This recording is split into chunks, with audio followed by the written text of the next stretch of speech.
जो पैसा कब्रिस्तान की बाउंड्री के नाम पे खर्च होता था, जो पैसा कब्रिस्तान की बाउंड्री के नाम पे खर्च होता था, आज भदेश्वर नाथ मंदिर और तपसी धाम मंदिर और मथुरा धाम जैसे इतनी भव्य परिक्रमा बन रही है। यही तो अंतर है। समाजवादी पार्टी 84 कोसी की परिक्रमा को रोकती थी, 14 कोसी की परिक्रमा को रोकती थी, पंचकोसी परिक्रमा को रोकती थी। और हमारे समय में ये डबल इंजन की भारतीय जनता पार्टी की सरकार है, ये रोकती नहीं है, ये रोकने वालों को टोकती है और आस्था का सम्मान करते हुए उसके लिए भव्य अवस्थापना सुविधाओं का विकास भी करती है।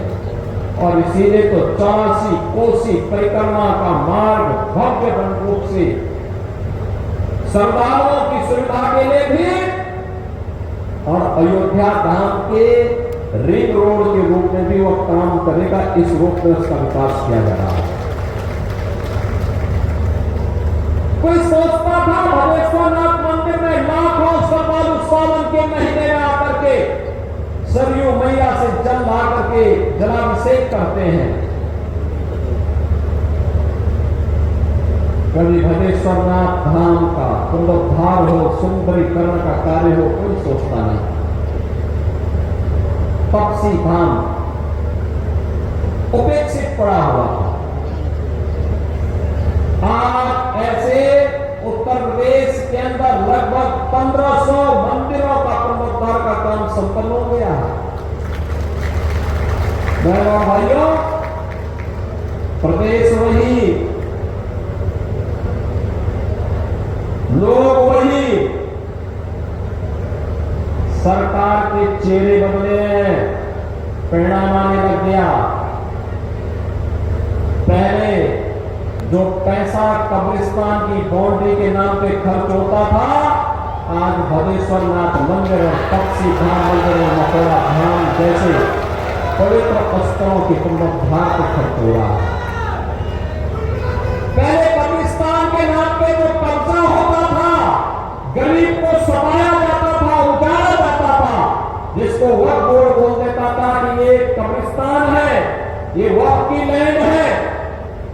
किसी की हिम्मत नहीं होती थी, फिर उसको, उस गरीब को उजाड़ दिया जाता था, उस दलित को, वंचित को उजाड़ दिया जाता था।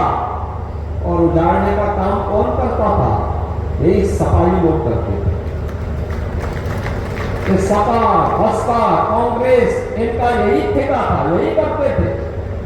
ये बस्ती के अंदर तो समाजवादी पार्टी के जिलाध्यक्ष थे, उनके स्वयं के घर के पास एक कब्जा हो रहा था, जबरदस्ती कब्जे, कब्रिस्तान के नाम पे कब्जा हो रहा था। समाजवादी पार्टी की सरकार थी। और एक दिन गोरखपुर आया, मैं गोरखपुर का सांसद था, तो गोरखपुर मेरे पास आया, उसने कहा साहब ऐसे थे। हमने कहा तुम जिलाध्यक्ष हो, तुम्हारी सरकार है और तुम कब्जे को नहीं रोक पा रहे हो। कहा साहब लखनऊ में बैठे हुए जो लोग हैं ना, इनको केवल और केवल कब्रिस्तान दिखाई देता है, इनको हम जैसे लोग नहीं दिखाई देते। बहनों और भाइयों, फिर मैंने उस समय कार्यकर्ताओं को भेजा था और मैंने कब्रिस्तान के नाम पर जो कब्जा हो रहा था सबको हटवाया था। सपा के जिलाध्यक्ष को हम लोगों ने उसके जमीन पर कब्जा होने से बचवाया था। बहनों और भाइयों, ये अराजकता थी, ये अराजकता थी।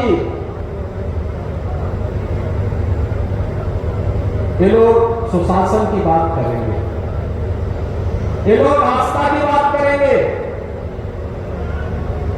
विकास के नाम पे जो डकैती पड़ती थी, योजना कागजों में स्वीकृत होती थी, पैसा डकार दिया जाता था, जमीनी धरातल पर कुछ भी नहीं होता था।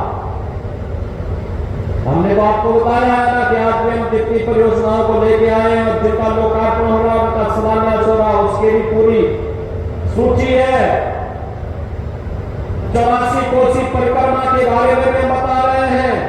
और अभी मैंने बताया ना, मुख्यमंत्री कंपोजिट विद्यालय एक कैंपस में प्री प्राइमरी से लेकर के 12वीं की शिक्षा, उत्तम शिक्षा का एक केंद्र प्रदेश सरकार के स्तर पर, जैसे अटल आवासीय विद्यालय में 6 से लेकर 12वीं तक हम श्रमिकों के बच्चों को पढ़ा रहे हैं, ऐसे ही मुख्यमंत्री कंपोजिट विद्यालय